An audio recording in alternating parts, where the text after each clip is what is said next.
everyone to part 2 of a 3-part Back to School in 2020 webinar series that's brought to you by Families Together and New York State Parent Advisors, Starbridge and NRCIL. Today we will have 2 wonderful presenters sharing the webinar. Kara Gorgi, Family Education Specialist for the Central Region from Starbridge, and Jennifer Sibley, Family Peer Advocate and Parent Training and Information Coordinator from NRCIL.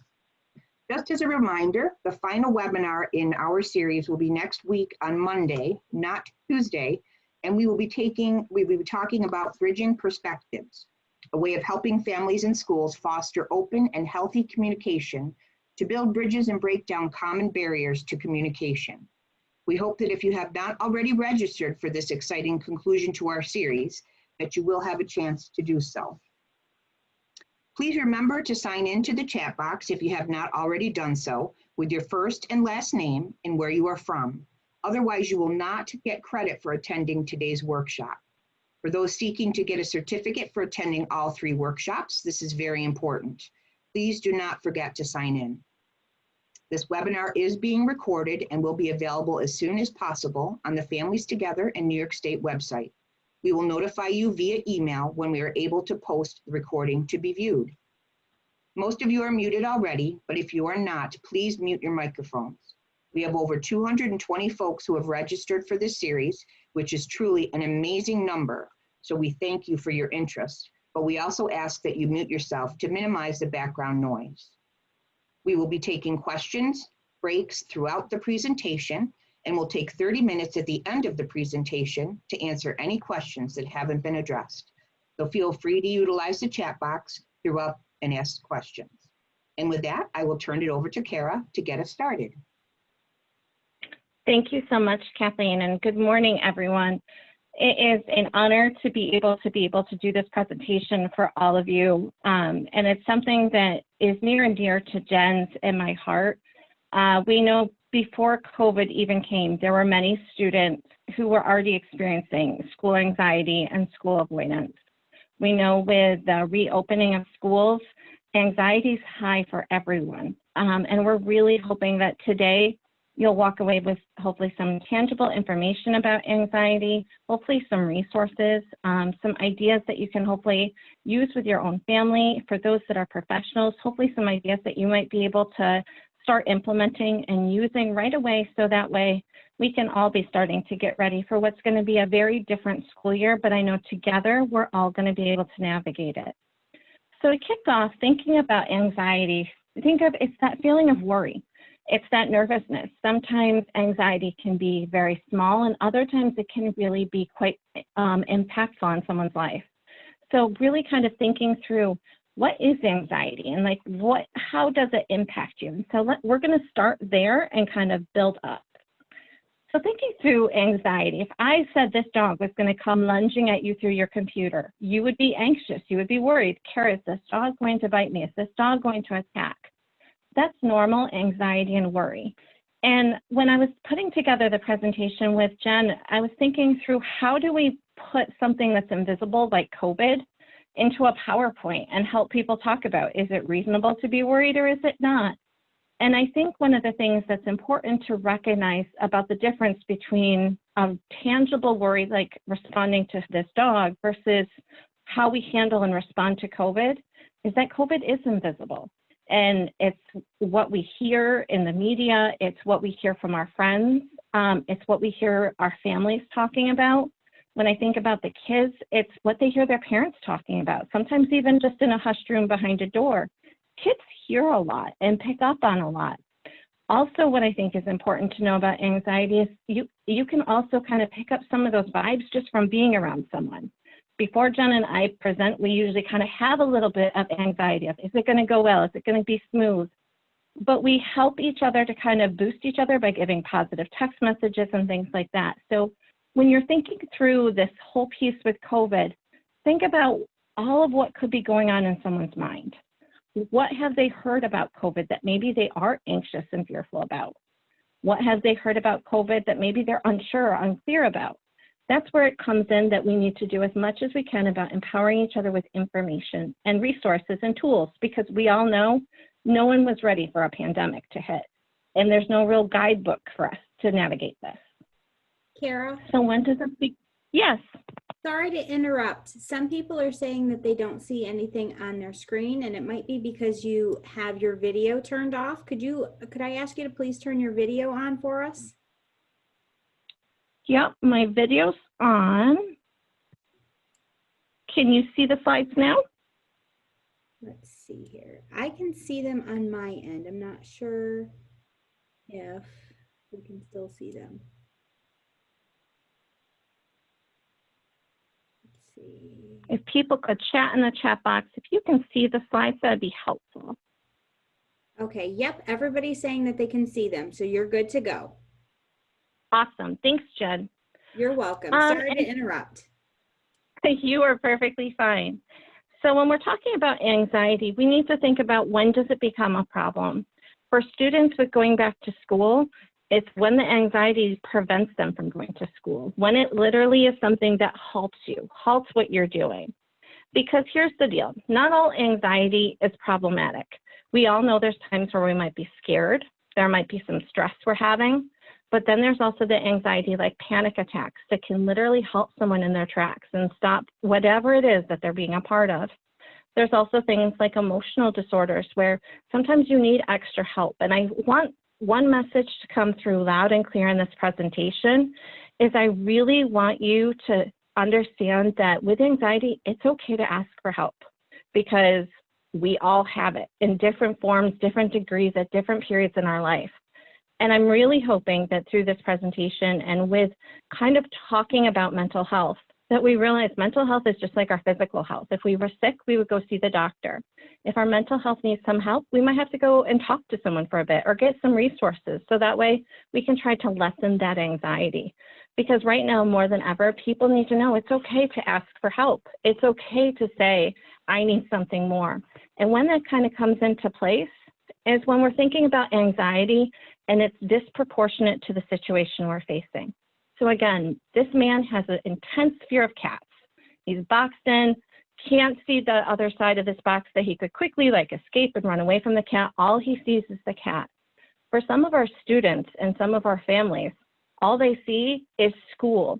And for those that may have had intense anxiety or avoidance before COVID, all they see is almost like a bigger problem than what they already had before because they already knew how challenging it was before COVID, and now there's COVID, and things are different, and everything's going to look different. So that's not out of disproportion to be nervous and anxious. And so I encourage schools to think about how do we show visuals to help families understand what does it look like within the school building? If there's arrows in the hallway, what does that look like? What does that mean? What will some of the common places where students will interact and be look like so that those students can start kind of getting acclimated to the idea of what this new area will look like. Governor Cuomo has asked school districts to hold information meetings. So if you're a provider, that's one tip you could share with your school district. Hey, I was on a webinar, I heard this idea about sharing pictures. Some school districts have actually done that. Some have even taken a step further and done virtual walkthroughs of their building for students. Those are really tangible ideas. It's really something that could help. Also thinking through with anxiety, how much of a disruption is it? So thinking of that child able to still go play with their friends that maybe they have in a small pod. Is that child showing interest in things that they care about? So really kind of looking through and thinking through how much is the anxiety disrupting life? And I think this is an important one because for us, the family, we had not gone on a vacation in quite some time. And as we all know, it's summer. That's the time to be going places. But with COVID, we really can't, and we're limited. And so as a family, we decided we were getting bogged down from seeing our same four walls, is what my children would say, even though we live in a house. And I said, we need to do something different. We needed to disrupt those feelings that we were feeling because we were getting stumped. We were frustrated. We were overwhelmed. So when you think about anxiety, if it's disrupting you and starting to get in the way of your everyday actions and movements, we got to figure out something to do. For us, we did a staycation locally here in New York State. And I have to tell you, getting out of our space for a couple days really did wonders. It's great to now be back and to be working and everything, but I want you to think about that. What can you do to disrupt that anxious feeling? What can you do to kind of tease it out? because we also know anxiety can cause distress. The child's easily upset. For parents, I think of some of the ones that we've been talking to. They're like, Kara, I start thinking about school and I burst into tears and I don't even know why. That's anxiety. It's you're holding all that stuff in and you're worried of, do I send my children to school? What model and option do I choose? There's a lot of stress. We have people calling and saying, what is the best choice? And for us, we tell all parents, and I hope everyone really hears this piece too, you know what's best for your child. You know what is a good fit. And I think now more than ever, parents need to hear that. And I remind parents as well that you helped your children navigate their early years with their huge milestones. If you could conquer that as easily or as challenging as that may have been, we can conquer what this next upcoming school year is going to be. And we're going to just take it a day at a time. Because sometimes if we look at the bigger picture of, oh my gosh, this whole school year will be impacted by COVID, we can easily get to this point of distress. So really trying to think through, how do we think about things so that they don't become overly anxious? Another piece of the D's of thinking about anxiety is duration. How long is that anxiety happening? Meaning, is it an occasional here or there? I'll use that example of the adult crying. Are they crying every day for like a week? Are they crying on just a couple days? Do they cry every time they see the school's phone number pop up? Because schools are doing a lot of communication right now. And so what is that duration of that intensity of the anxiety? Same thing is true for our children. I think of my own, they are not really aware of the passage of time. Like we'll talk about days of the week and they'll be like, oh my gosh, it's that day already? And I'm like, yeah, it is. Help our kids to start looking through and thinking through and watching the passage of time. It could be as simple as you have a calendar and you cross off the days. So that way that calendar's in a common place and they'll see that the days are passing and that they are having good days. Not every day is a heavy day or a hard day. But when it starts to become heavy, when you start kind of having that heaviness come into play, that's when you know anxiety is starting to perk up. And I think now more than ever, it's not just individuals, it's family units that are going through a lot of anxiety. And so it's reaching out and saying, what resources do I need? Do I need a space where I can be able to kind of get away? Is it a family that is having to figure out working from home while tending to children at the same time that are now home 24/7? That's stressful. That's a lot. And so how do we help each other? How do we kind of create that space? Is it asking friends for support?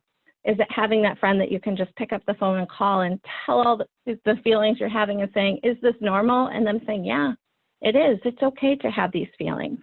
Because now more than ever, we have to hear things like that because we're all going through different phases of anxiety. And also the other piece of that is some of our students, like I said, were already avoiding school to begin with. I had an interesting call the other day before I went on vacation. I was talking with someone and they were thinking through virtual learning, which we all know is going to kind of be a part of our world to come. And they said every time the nonverbal child would be asked to go onto school on their tablet, the child would get mad and hit their tablet. And as we were trying to think through the why behind that, I said, is that tablet the tablet that they would normally use for fun? Like they get to play games and do fun things? And they're like, well, yeah, Kara, it is. And they're like, why? And I said, well, maybe they don't want school to be there. They're avoiding school being there because to have school on their phone means they don't get to play their games. And because this child is a very concrete child, they can't see that school can be on their tablet for a little bit and then they can go play their games when they're done with school. And they're like, wow, that really makes sense for this child. And so I encourage you, when we start talking school avoidance, it's children communicating in essentially the loudest way they can, something isn't working, something isn't right. So for our kids before COVID, when they were avoiding school, something wasn't working, something wasn't right. For some of our children now, as school approaches, they're going to be avoiding because they could be fearful of COVID. They could be fearful for how it's all going to be new and different, the space that they loved. I think too right now of teachers who've been posting about how transformed their classrooms have had to become for purposes of cleaning. And the reason I share that is because they almost want to avoid their space because their space looks drastically different. And that's hard for them because they're like, where's the warmth? Where's the kind of sense of like, it's like home? And so thinking through things like that of school avoidance happens for different reasons. How do we address that? How do we give a little sense of that? I think of my own daughter and thinking through school, and she was kind of having a little bump. And when we were talking through, she's like, well, I miss you during the day. And I said, well, what could we do? Because she's in 2nd grade, that would be appropriate in the classroom and wouldn't be a distraction. And we came up with her wearing a little piece of jewelry so that it was us connected during the school day, even though we weren't together. So what are little tangible things like that that you might be able to do to help that sense of, I really don't want to be at school, I'd rather be anywhere else? I think also of some of our kids who are older, who are on technology, playing video games and things like that. A lot of our students, when they're playing those video games, it's a safe world, it's a controlled world. It's when they know if they do this, this will happen.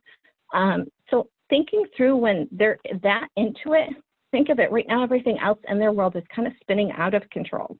How do we help them feel a sense of control? How do we give them a sense of space, of independence? And that could be chores that they do. It could be you see if there's a job that they could take, maybe helping a neighbor with their yard, so that way you're still doing social distancing. Thinking through what can you do to try to build them up in a time where there's very limited options of how to do that without sports and their normal activities with friends. And also I encourage you to think through of how sometimes anxiety starts and it slowly gets worse. And why I say that is because sometimes as you're thinking through and you're kind of have that first bump, if you really kind of let it hang on and sit with you, it can really build up. One of the things I did when COVID hit with my own children is I wanted to get inside their heads, but I didn't want to have to do that by like every day asking them, how are you feeling? What do you think about COVID? Because that can be really challenging. And so one of the things that I did with them was I had a little journal that they did, and we kind of recorded how many days have you been out of school. I asked them, what do they know about what COVID was like in our community? What did they know about it for our state? And then I was just asking them, what do they miss most? And it was my way of trying to kind of get into their head and think about how bad is their anxiety getting? Is there something they're really thinking about? Do they have misinformation about COVID? And so that was one strategy I used, and that's one thing that you could even start using with the start of the school year of saying, hey, I'm wondering about what could we do when we go back to school? What are you most looking forward to? What are you most nervous about? What do you think would be the most helpful for you as we go into this new school year with it looking different? Kids will be able to articulate sometimes they won't, and so sometimes they might need choices. And you know your child best in terms of do they need choices or open-ended prompts. So really kind of thinking through that. And I love it that one person shared about the Kissing Handbook. That is a wonderful book to help with separation anxiety, absolutely, and trying to help our kids be connected. Let's type in the chat. What do you think and know or have heard are some of the reasons people are feeling anxious about the school year? So I'll encourage you to find that chat. I know we asked if anybody's joined late, if you could type your name and where you're from in the chat, and then we'll see what some of the anxiousness is. The uncertainty, absolutely. There's a lot of unknown, right? Wearing a mask, absolutely, that can be troubling for some of our students. They're not used to that. Fear of exposures to others with the virus. Parent balance with work, absolutely. Teacher health, I think that's great. Thank you for mentioning the teachers, what it will look like. I see masks coming up a lot. The inconsistency of the days, that is definitely going to be something different. Every school is doing things differently in how they've arranged their weeks. How exposures will be handled. Physical contact with his classmates, absolutely. And what will happen if there's an active case during the school day. I love those thoughts. Thank you everyone for typing in. The uncertainty is really huge right now. And so I think whatever we can do to start modeling how things can change, but still be okay, is important for our kids. And so looking back on this past March of, we all are still here, because you're on the webinar with us today, and reminding your families they're on the phone with you today if you're a service provider. If you're a parent, you're here today. We're still all breathing and we're doing okay. How did we get here? We went through all that really uncertainty. Remember when the governor was like, we'll close till this date, and then we wait, and we eagerly watch the TV to see what the next announcement was. We made it through. So finding examples that are concrete that you, your children have experienced and giving those would be really helpful. And then it's also important to, when we talk about the masks, you can read stories with your children about it. There's some great social stories, and I'll feel free to reach out to Jen or I. We can share some links to those social stories. I think too, trying to find humor with it. And why I say that is because, so I shared with you, we were on a family vacation. What I loved is we were up in the Adirondacks, and they actually had like little figures in some of the places, like the statues, wearing masks for their poster for their area. All of the wildlife animals had masks on. So that's an idea that you could do if you have a little girl. You could work on putting masks on some of her dollies. If it's a little boy, you could put some masks on his characters or his action figures. So starting to make masks feel more like a norm as opposed to something new and something weird. I also encourage you to check out, there's all different types of masks out there, from the standard ones you can buy in a box to ones that are handmade. Have some fun with it, kind of exploring different types, because I think that's the other piece too, is that there's all sorts of different things. I've even seen recently where they're trying to get masks that actually have openings where the mouth is. So for younger students, like in kindergarten, their kindergarten teachers might be able to wear a mask, but the child will still be able to see their face. Because think about how much we see when we can see someone's whole face and how much we can understand versus when we can only see eyes. And so there might be some misreading of people. And that's one of the pieces that we'll talk about in Building Bridges in our final part series of how do we really read people? So I encourage you, think about how do we help our kids first deal with uncertainty and deal with change. And it could be little things like, instead of for breakfast having their usual, you have a special pancake day that's a surprise, that's out of the norm. It could be little things during the day of maybe it was a scheduled time to do something and you decided, nope, we're just gonna have a day where we sit and watch a movie. Helping our kids get used to that. Things can quickly change and we're still all gonna be okay is really super important for them. It's also important to set goals. One thing that I've been doing with my children is the Big Life Journal and trying to help them think through concrete goals for themselves as just people, but I think also helping our kids kind of prepare for school. What are some goals that they could set? How do we empower our kids? It could be something as simple as they count up their school supplies and make sure they have enough if they're a younger student. If they're an older student, maybe they get their supplies all organized, and maybe they make a space in the home that is their school space, and they kind of make it their space, their own individual place of enjoyment for school. Because that's the other thing. School doesn't usually happen at home. For some of our kids, it will be every day because maybe you've chosen the virtual option for the whole week. Others, it might be that hybrid where they're in school a couple days and the others are virtual. They really do kind of need a designated space where they understand in this space, I might have to see my teacher on a screen. I'm going to have work I need to do, but when I'm done and I walk away, I have something different. Same is true for all of us who work from home. We need a space to do that and a space where we can unplug and walk away at the end of the day and know our day is done. What's the goal? How are you going to make that happen? What's your goal of having something fun happen before summer is over? All of those things are tangible ways to start helping our kids kind of decrease that anxiety because they're working towards something bigger. They're working towards something that's enjoyment. What are some of the things that you like to do to feel at ease? And so I'm going to ask you to type in that chat again. Think about as adults, sometimes it's hard for us because we're just in that adult mode. We got to get things done. We have our to-do list. It's hard to take that kind of space to breathe, that space to take a break. That part of that can cause our anxiety because we're just so go, go, go. We're worried. So what can we do to kind of get that space? Oh, I like someone typed nature. I love nature. Reading, watching movies, coloring. I love coloring. Crayola is my favorite. Walks and physical fitness, absolutely guilty pleasures. Awesome. fresh air, hiking, you're not doing enough right now. I am right there with you. Don't you worry, Pamela. I can feel it. It was hard for me to unplug and kind of take that break away. Pets are a big one. There's been a lot of families buying pets during COVID, and I think it's because we know that our kids need that interaction. Crafting, kayaking, sensory deprivation floats, reading, journaling, taking naps, coloring mandalas, cross-stitching, road trips. Ooh, I like road trips.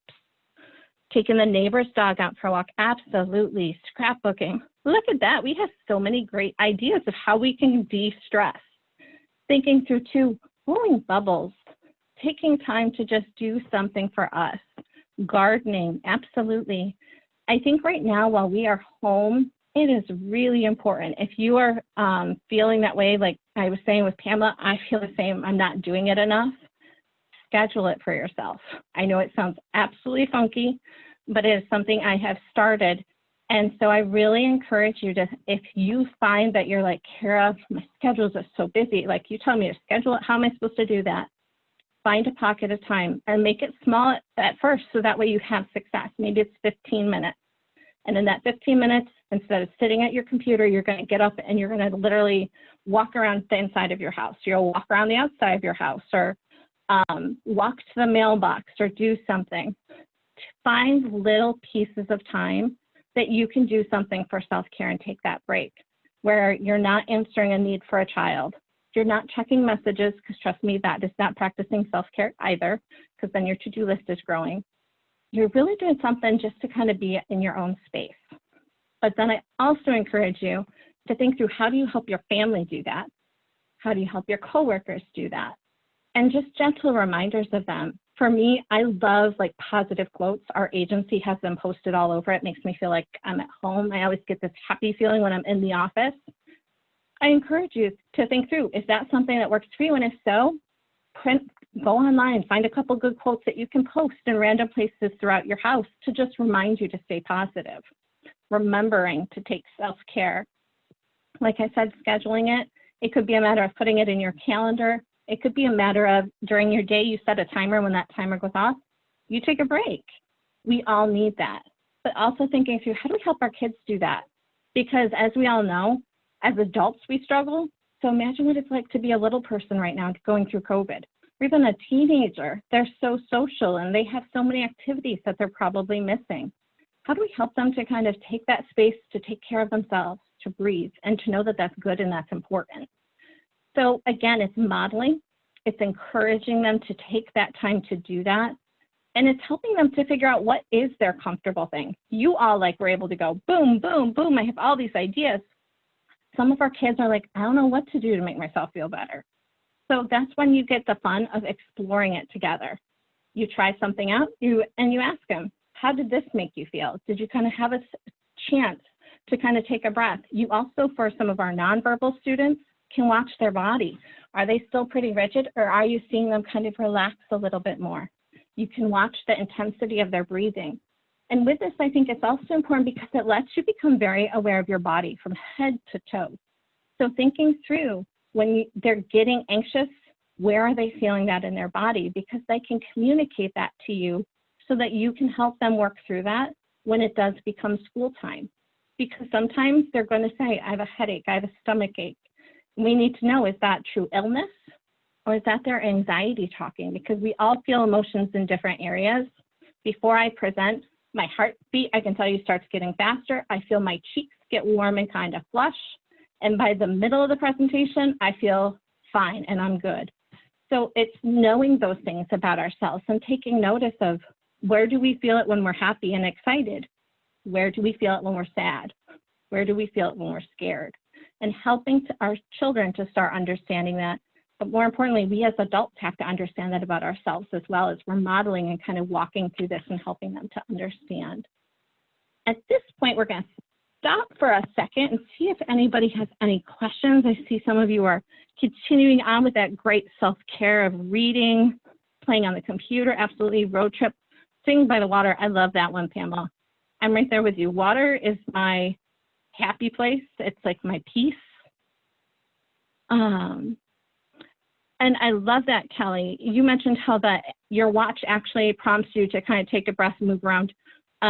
Absolutely, they are starting to put that. My watch does the same thing. It'll tell me if I've been sitting for too long. It'll tell me to get moving, even if it's just I take a moment and like move my arms, because physical activity is really helpful. It gets some of those rough feelings out sometimes. It gives you a chance to do something positive. So any questions at this point yet?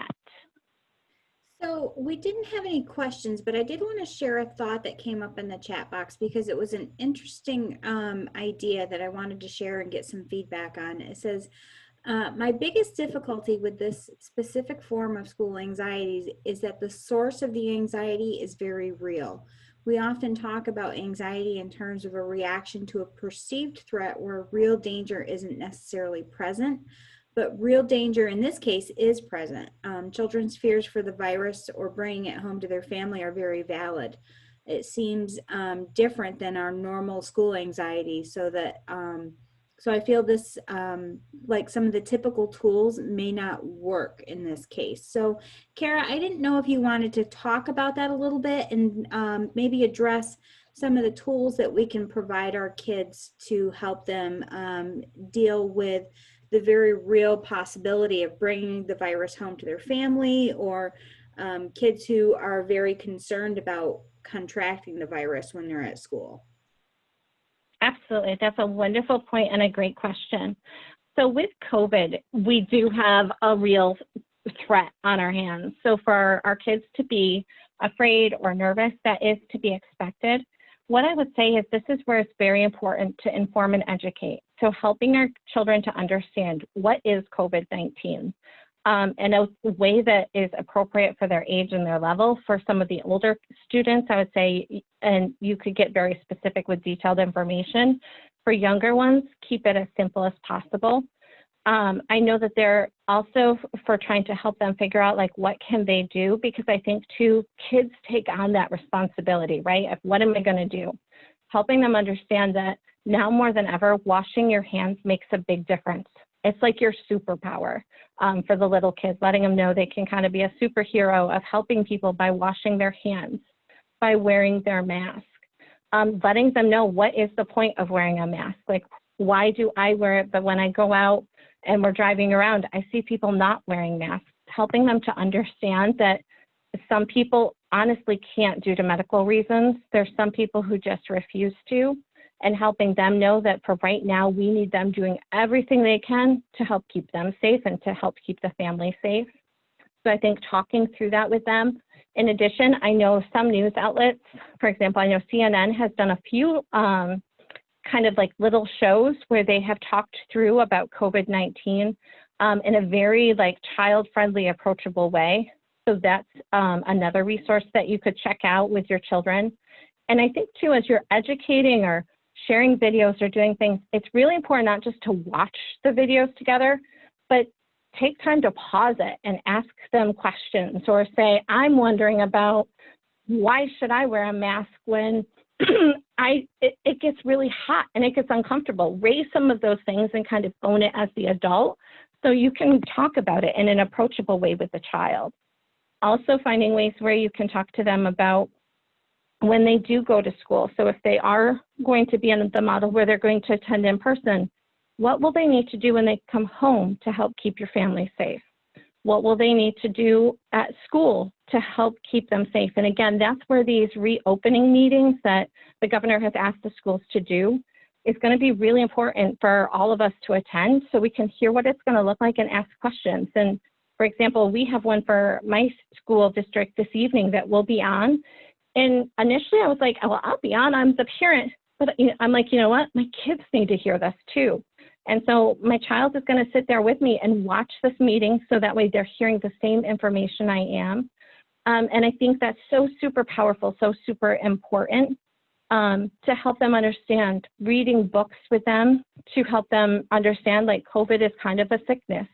For some people, they get very sick. For others, they don't. You can try to relate it to something that is tangible that they're aware of and that they are familiar with to try to help as well. So I hope those give you a few tips to kind of help with navigating this. But again, I agree, it's a total legitimate worry. As a mom, anytime my children are out, I'm nervous because we are living in a very uncertain period of time and we just have to slowly navigate it, but navigate it together. I think that's the biggest thing, is knowing none of us should be having to figure this out alone, and trying to find opportunities where our kiddos can open up to us, whether it's through playing with their toys, and again, having them wear masks, or having the Barbies talk about COVID, where it becomes normalized and we can try to hear some of their fears through their play and things that they're doing. Thanks for that, Kara. And I did want to mention that someone just shared into the chat box that Sesame Street is also coming back with a back to school program that's going to touch on what school will look like. So the website has been posted into the chat box if anyone is interested in checking out that resource. So thank you, Sue, for sharing that with everyone. So at this time, there are no other questions that has been chatted in. So we'll go ahead and we'll continue with the presentation. All right, Jen, are you ready to go? I'm ready. All right, so we want to remind you all that as scary as sending our kids back to school is for this particular school year, attendance still counts. So we have to make sure that we have a solid plan for what we're going to be doing for our students, because school attendance is a very real responsibility, both for ourselves and for our schools. So we need to be having those active conversations with our school districts about what school attendance is going to look like, regardless of what model we choose and what program we choose for our children. Excuse me, we need to make sure that we're holding fidelity to that plan, and we're making sure that we're keeping our kids honest about attending school. Plus, consistent school attendance teaches our kids some really valuable life skills. You know, attendance teaches things like being reliable and being consistent, particularly when we're looking at moving on to jobs when we graduate from school. And study after study has also shown that consistent school attendance also leads to good academic success and higher graduation rates. So as much as possible, we want to make sure that we're trying to get our kids to attend school as much as possible. This school year we know is going to look different because a lot of our schools have chosen a hybrid model of attendance, meaning that a lot of our kids are going to be going to school both in person and virtually. So we're going to have to make sure that our kids are attending both of those sessions. Additionally, school attendance is going to be very important, particularly when we're thinking about contact tracing. If COVID does become a concern for our kids who are attending school, if our child is in attendance for school one day and it happens to be a day where another student was in attendance who had the virus or symptoms of that virus, we want to make sure that we're aware of that, because if we're not being honest about the attendance and we're not sending our child, then we may or may not know whether they have been exposed to the virus or not. So these are very important things to keep in mind about attendance. So schools are responsible to create and maintain a positive school environment, both physically and psychologically. So as our schools prepare to reopen, the governor has advised our schools to hold those information sessions, and Kara has talked quite a bit about what those information sessions will look like. For a lot of our districts, they've already held at least one of them so far, if not two, to provide information to parents about what the new school year is going to look like. As a parent, I would advise you to write your questions down and have those ready to chat those in. You know, put those questions in your chat box. I know my school district has been very responsive to parent questions that have been sent in during the parent sessions. They've been great about making sure that if you email questions ahead of time, they're saying, we had this question emailed in, and we want to make sure that we're responding to these questions. As professionals, think through what information you can share and what resources can be made available. I know for myself, I'm working on helping Wyatt understand that back to school is going to look very different for him this year. My oldest is 17. He's in a self-contained special education classroom. He may not have the freedom to walk around the building like he has in previous years. So I have to prepare him for those kinds of things. But communicating with his teacher and the rest of his staff has been beneficial in helping prepare him for those changes coming to his routine. Now, if your child is worried about going to school and you just can't seem to get them out of bed and onto the bus, it's important to not call your child in sick to school, but call them in anxious.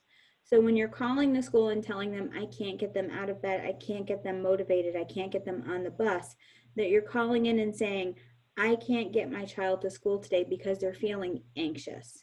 It's a very different conversation than calling them in sick, because they're not experiencing physical symptoms of illness, although they could be experiencing physical symptoms.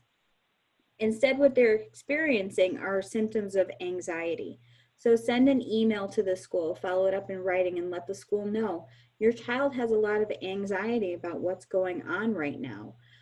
This will also help if it becomes a pattern of absences where you can't get your child to go to school and you can't get your child to engage with any kind of virtual learning, just in case CPS does become involved. That way you have a paper trail backing you up that you're communicating, you're working with the school, and you're trying to come up with a plan that's going to work for your school. And in addition, if you know your child is anxious about the upcoming school year, you can reach out to the school ahead of time and come up with a plan that's going to work for your child, or at least some resources that you can put in place ahead of time.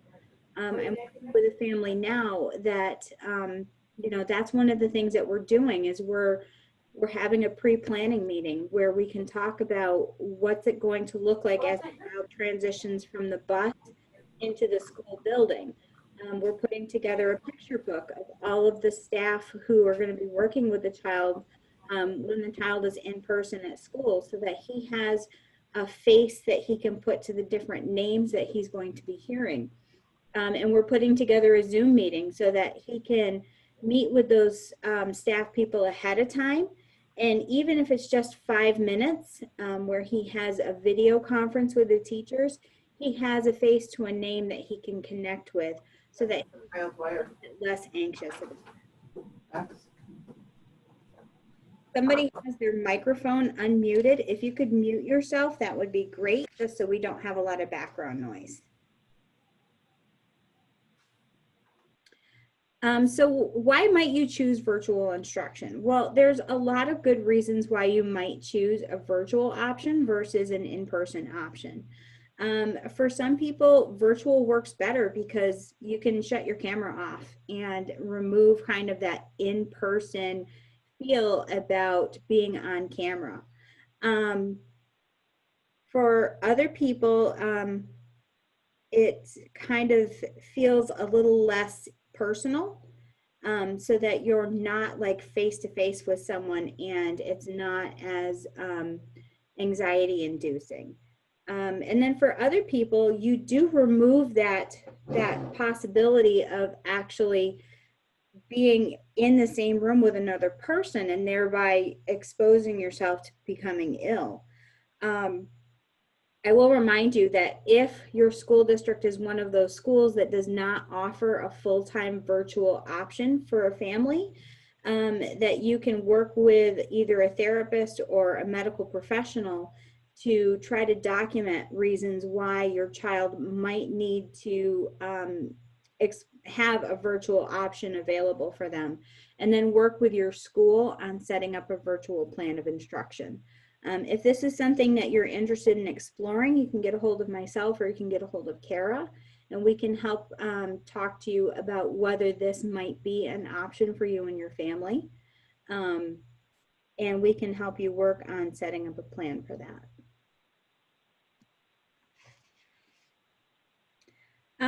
It's also important to remember that this year is kind of unique in the way that schools are having to approach this. We've never been in this situation before, both as family members and as a school district. So while this is what the plan is going to look like right now, we need to remember that this year is going to be very unique. So we have to consider that as this year presents a lot of flexibility in returning back to school, this is not always going to be the case. So we're looking for more opportunities to start working with our school and thinking about those re-entry plans, not only this year, but as the school year progresses, and then what the years are going to look like after this school year. So we need to consider tracking data about how well our child does with this particular plan or with a different kind of plan, and what options are working better for our child, so that if one plan works better than another plan, we can present that data to the school district and say, you know, this is working for my child. How can we work together to make this a better option?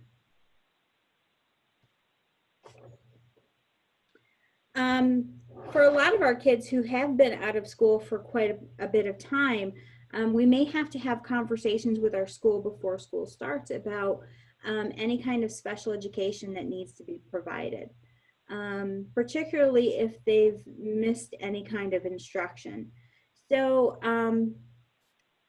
if they have missed any kind of instruction, or the amount of anxiety that they are experiencing is interfering with their ability to learn, then we need to start having conversations with the school about what that's going to look like. So we can request that the school start doing testing and look at the possibility of either an individualized education plan or an IEP or a 504 plan. For example, we could ask for specific accommodations like extended time or testing in a separate location to help with those feelings of anxiety and being overwhelmed. We can ask for breaks to be built into their schedule if they're feeling like the amount of work that they're being given is too much for them.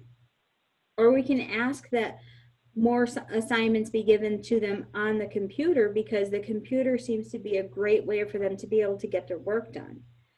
When we're looking at a Section 504 plan, we need to look at whether the anxiety is severely limiting a major life activity. So that would be things like walking, hearing, seeing, speaking, learning, anything that is getting in the way of them being able to function while they're in the classroom. So none of the things that are on the list that I just mentioned are exclusive, but if their anxiety is getting in the way of them being able to function in a classroom setting, then we need to be having these conversations with the school about what kinds of accommodations can we put in place to help my child be successful.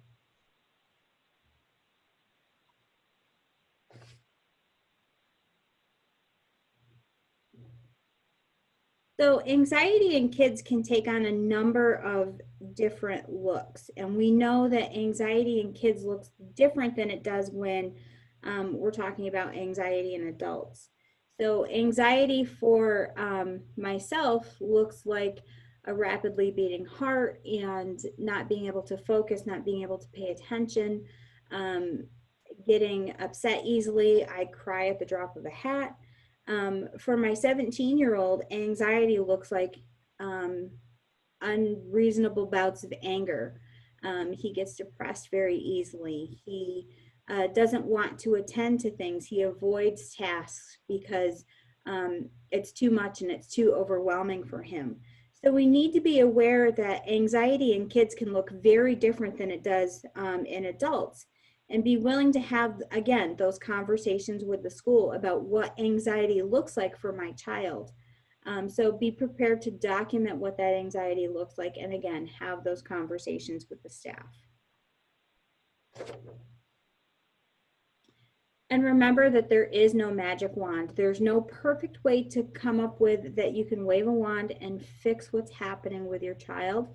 It's going to take a team effort. And the best way that you can come up with to kind of work with your school is to document what you're seeing, be prepared to communicate, and work together with your school to come up with a plan. If it doesn't work right away the first time, then try it again and keep having those conversations. We're definitely going to address open communication during our next section on Monday. So I hope that you can all attend that next segment. And with that, I know that there was a lot of questions in the chat box because I happened to have the chat open while I was presenting and getting distracted by it. So what do we have, Kara? Hey, Jen. So I am going to actually hold on questions because I want to quick wrap us up with just a few last resources. Because some of them might get to some of the questions that have been popping up in the chat, and then I think we'll take those questions. So keep on adding more to the chat as we go, because one of the things that was typed in is how important it is for the schools to be able to track and record information. And what I'm going to say is during COVID time, more than ever, parents are going to really need to be kind of tracking and doing record keeping. Jen talked a little bit about that in the first session when she was talking about regression and how kids regressed and also how some kids made gains. All of that is data that can be shared in, and now more than ever, we need to be working in partnership with the schools. It's also important that we're talking, and not just talking as adults, but talking with our kids there too. This picture kind of shows adults talking, but the kid is kind of disengaged. We really need to engage our kids in the conversation, talk about what it is that we think might help for an accommodation or a modification if they are experiencing anxiety. Because one thing I can tell you, I can say this is going to be the best plan for my child, but if my child doesn't buy into it or doesn't want to partake in whatever that is on that plan, the plan isn't going to work. So we need to be working with our children as much as possible when we have those conversations. It's also important, I thought this is great from Children's Health, about tips for managing your child's anxiety. And so that was one of those questions that popped up in the chat. And so thinking about how do you create a routine? And so thinking through if school is going to be a hybrid model for your child, how could you kind of create a calendar that's posted so they understand what days they go to school and what days they would be staying home? Having it somewhere concrete and visually can help them. That's something we did during the spring. If I knew they had meetings, they each had their own like little agenda calendar that they got to help keep track of and record meetings if they knew one was going to happen. Think of the life skills that that's building by engaging our kids and having those calendars.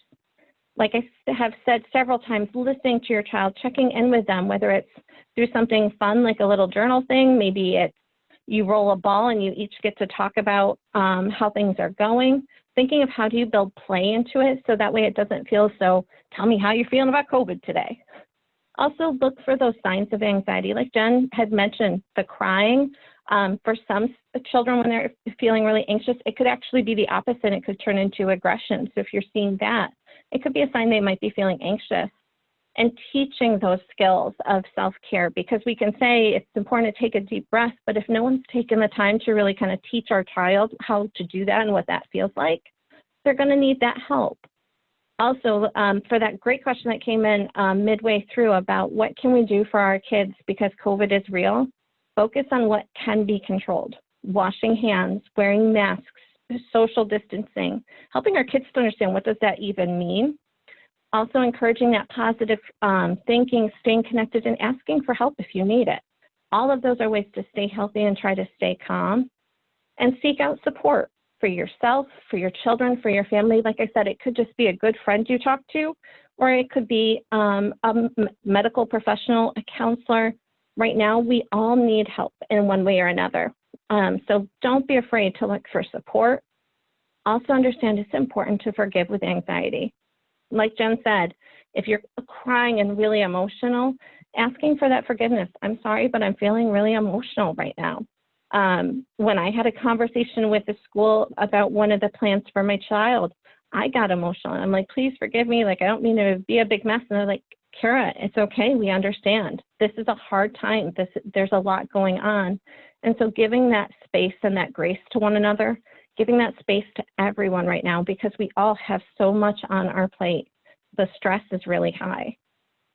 Like we said, self-care, you all listed great ideas. I hope someone might have picked up a new idea that maybe they could do for self-care. So think of when you get off the webinar today and after you finish our evaluation so we can keep wonderful trainings like this going, I hope that you take a few minutes to think about how are you going to practice self-care today or later this week.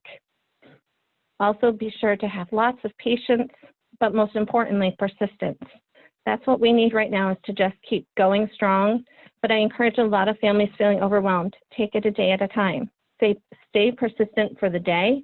Do what you can and give yourself that space and that grace. And really have that loving relationship with your family. They need you now more than ever. So how do you really kind of show up and be there? Whether it's really taking the time to sit down on the floor and play, or maybe listening to them talk about one of their favorite interests that maybe isn't yours, but it's giving them that sense of connection. How do we build that? Think through how an opportunity like that could happen. Also, it's all about resilience. Resilience to me is something that before I became a trainer and did research and things about it, I thought it was all about bouncing back. And it really isn't. Resilience is about going through the hard, the tough, the murky, and coming out stronger on the other side and transformed because you had different experiences. But to build that resilience, we have to take care of ourselves. We have to have a positive outlook, so finding a way to find the silver lining and the positive. We need those social supports, have our meaning and purpose behind each day, and really practice active problem solving, which sometimes is asking for help because that's how we get our problems solved sometimes, because we just need that extra bit. Also, I found this great list of questions, and I find it like a way to get centered sometimes during this whole quarantine, and a way to keep those positives and build that resilience. Asking yourself each day, what am I grateful for today? Asking, who am I checking in on or connecting with today? What expectations of normal can I let go of today? How am I getting outside today? Notice that from my people who wanted to go out in nature. For all the people who mentioned the walks, how am I moving my body today? Look at that. And what beauty am I either creating, cultivating, or inviting in today? I encourage you to kind of think through these questions, not only right now, but as we go through this school year, kind of find a way to post them somewhere or have it be a rotating thing that pops up in your calendar with a different question for the day. I encourage you to also ask your family these questions. Maybe at dinner time, you raise one of these questions and you talk about it. Finding a way to stay positive during this, trying to find a way to address the anxiety we're all feeling, but give us a sense of connection. The U.S. Department of Education is always putting updates on COVID, so we wanted to include the website for you to go and check out those updates, as well as updates from the New York State Education Department on COVID. They are constantly releasing new information about graduation requirements, about how schools are going to be reopening.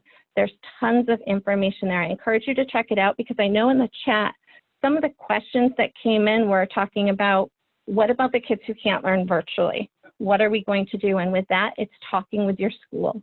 It's having a real conversation to talk about, my child really can't learn virtually. What can we do? And then lastly, we want to share with you some resources. You can go on the Starbridge website to hear about more trainings that are being offered, or to check out previous webinars that were recorded, or letters if you need to write a letter to the school and say, my child needs some extra resources and support, and we'll be happy to help you with that. I also put on several things around mental health. So NAMI, which is a wonderful organization, they did a fabulous training pre-COVID about resources for families and helping to understand mental health. Families Together is an amazing organization. I strongly encourage you, if you have questions, reach out. Sue and Kathleen are amazing people. The New York State Coalition for Children's Mental Health Services is another great one. The Mental Health Association has some great resources. 211 is a great number to call if you're just stuck and you have no idea who to call, because sometimes that's part of the problem.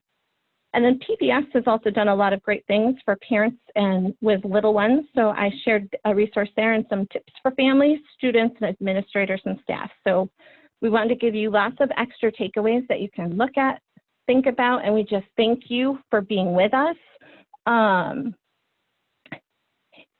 And I love it, Kathleen commented that during these times where we feel that everything is out of control, have your children and yourselves keep a gratitude journal. Absolutely. I have a little one here called Rate Your Day, and we give each day a headline, and we talk about why it's that headline, and we give it a star rating. It's a wonderful way to kind of be able to look back and remember. And so I want to go back to the couple questions. So the one where your child is very struggles with virtual learning, my biggest thing would be to talk with the school district, if that is your only option, with how do you try to make that work? Or if it's you're in the hybrid and you're like, Kara, that means 3 days, it's going to be crazy in my house. What are we going to do? I encourage you to talk to the school, but also feel free to call Jen or I. We would be happy to kind of talk through why is it difficult for your child and kind of tease that out. Because that's sometimes very difficult to navigate, and each child is very different. And is there anyone else who has questions or ideas? And Jen did post, we are grant funded. It's why we're